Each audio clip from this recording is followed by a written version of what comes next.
नमस्ते दर्शकों, देश का सबसे बड़ा ओपन चैलेंज लेकर मैं हाजिर हूं आपके साथ वैभव मिश्रा।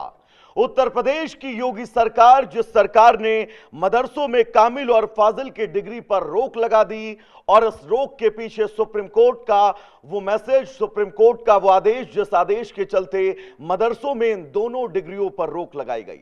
लेकिन बात इससे थोड़ा सा आगे बढ़ी। उत्तर प्रदेश के डिप्टी सीएम यानी केशव प्रसाद मौर्य का वो बयान, जिस बयान में उन्होंने कहा कि आतंकियों को पैदा करने वाली अघोषित फैक्ट्री है मदरसा और इन मदरसों पर रोक लगाना बहुत जरूरी है, जिसके बाद इस पूरे विवाद ने देश भर के अंदर एक नई चर्चा छेड़ दी। आज इस चर्चा पर विस्तार से बातचीत करेंगे और समझेंगे कि देश का माहौल क्या है और क्या कुछ कहना है इन दोनों धर्मगुरुओं का इस पूरे मुद्दे पर। हमारे साथ एक मेहमानों का बड़ा पैनल जुड़ा हुआ है। राकेश चतुर्वेदी जी हैं, हिंदू धर्मगुरु हैं। सर, बहुत स्वागत है आपका इंडिया न्यूज पर। हमारे साथ दुर्गाचार्य कंचना भारती जी हैं, मैम आपका भी बहुत स्वागत है इंडिया न्यूज पर। फाजिल अहमद जी हैं, मुस्लिम स्कॉलर हैं, सर बहुत स्वागत है आपका भी। हाजी नाजिम जी हैं, पीस पार्टी से ताल्लुक रखते हैं, पीस पार्टी का पक्ष रखते हैं, नाजिम साहब आपका भी बहुत बहुत स्वागत है। शुरुआत राकेश जी मैं आपसे ही करना चाहूंगा, क्योंकि केशव प्रसाद मौर्य का यह बयान, जिस बयान के बाद अब देश भर में मदरसों को लेकर एक जो सवालिया निशान खड़ा हुआ है, उस सवालिया निशान में उन्होंने स्पष्ट तौर पर कहा कि अघोषित आतंकियों को पैदा करने वाली फैक्ट्री है। केशव प्रसाद मौर्य के इस बयान को आप कैसे देखते हैं, आपकी प्रतिक्रिया क्या है? वैभव जी, सर्वप्रथम तो इंडिया न्यूज़ के इस मंच को मेरा वंदन है और सभी दर्शकों को मैं वंदन करता हूं।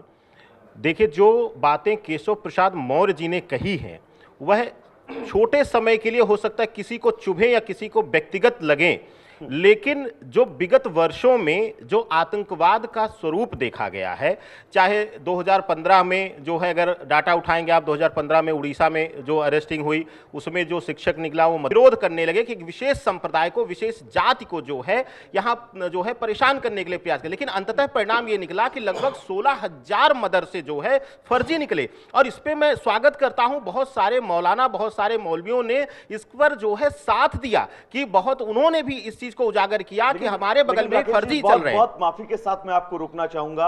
इन मदरसों के अंदर कई ऐसे मुस्लिम छात्र हैं, कई ऐसे मदरसे हैं जो सरकार द्वारा ही संचालित होते हैं।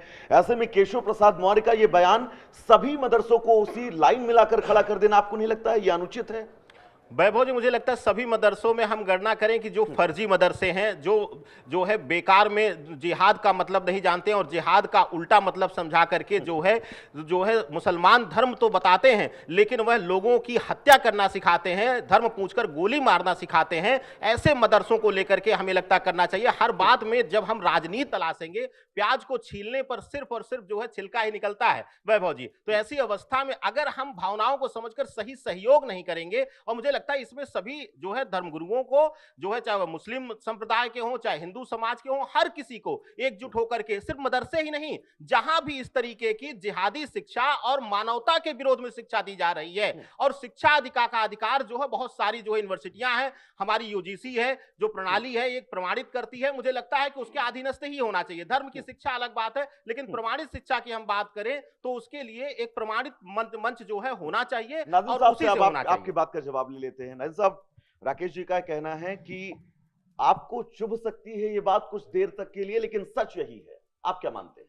हाँ वैभव जी, देखिए जिस तरीके से भी राकेश भाई ने कहा, इन्होंने फर्जी बातें करी है, और जिस तरीके का यहाँ पे मदरसों को लेकर एक बयान आया और कहा कि मदरसे से आतंकवादी निकलते, तो कहीं ना कहीं मेरे उन महापुरुषों का अपमान हुआ है जो महापुरुष मेरे राजा राम मोहन राय थे, जिन्होंने सती प्रथा को रोकी थी। उन्होंने मदरसे से तालीम याफ्ता हुए। और मुंशी प्रेमचंद जी की हम कहानी बहुत पढ़ा करते थे, उन्होंने भी मदरसे से तालीम याफ्ता थे। उन महापुरुषों के बारे में इनको सोचना चाहिए था। और मेरे देश के पहले राष्ट्रपति, पूर्व राष्ट्रपति डॉक्टर राजेंद्र प्रसाद जी, उन्होंने भी हम मदरसे से तालीम याफ्ता हुए। बताइए, ऐसे ऐसे महापुरुषों ने मदरसों से तालीम याफ्ता हुए, वही मदरसों के बारे में ये बात करके कहते हैं कि यहां से मदरसे से आतंकवादी निकलते। मेरे मुल्क के वजीर आजम तो कहते हैं कि एक हाथ में कुरान, दूसरे हाथ में लैपटॉप। मैं तो अपने मुल्क के वजीर आजम माननीय नरेंद्र मोदी जी की बात से पूरी तरीके से सहमत हूं, मानता हूं मेरे मुल्क के वजीर आजम ने सही कहा। लेकिन नाज़िम साहब जो मदरसों को लेकर आंकड़े सामने आते हैं, मदरसों में जब जांच की जाती है, फिर वो चाहे गैर पंजीकरण का मामला हो, और ये बहुत बड़ा डाटा है 2019, 2022, 2024, 2024, और ये अभी मैं ताजा डाटा आपको बता रहा हूं 2026 का, जब गुजरात से 13 संदिग्ध आतंकियों की गिरफ्तारी की गई और बम बनाने की ट्रेनिंग इनको दी जा रही थी। हाँ वैभव जी, देखिए अब मैं भारत के सवाल अंदर तो उठेगा ना। हाँ सुन तो लीजिए, मैं भारत के आपने अंदर उदाहरण तो बड़े शानदार दिए, ठीक है। वैभव जी देखिए, मैं अपने महापुरुषों का बड़ा सम्मान करता हूँ। कुछ लोग महापुरुषों का सम्मान न करें वो अलग बात है, लेकिन हाजी नाजिम खान भारतीय मुस्लिम होने के नाते, पीस पार्टी के नाते होते अपने महापुरुषों का सम्मान करता हूँ। और रही बात ये, मैं देखिए मदरसे की बात करूंगा वैभव जी। जब मदरसे की बात हुई तो देखिए भारत के अंदर मध्यकालीन युग के अंदर 1192 में अजमेर के अंदर पहला मदरसा हुआ।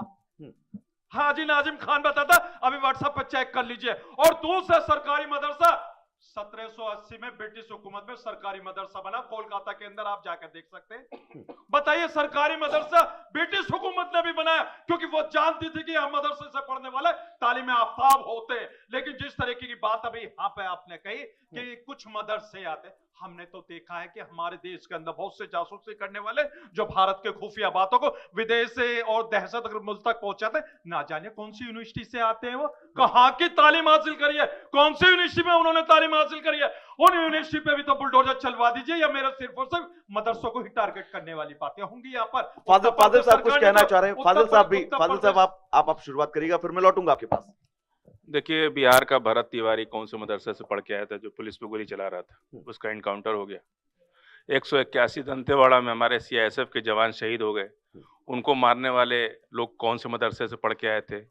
और पिछली सरकार में यूपीए 2 के समय में 10,000 से ज़्यादा मुसलमानों को यही कह करके जेल में डाला गया कि आतंकी मॉड्यूल मिला है, इनके पास बम बनाने की चीज़ मिली। आज सब बाइज्जत बरी हो रहा है। एक भी आदमी को सजा कोर्ट नहीं दे पाई और अदालत में खड़े नहीं हो पाए।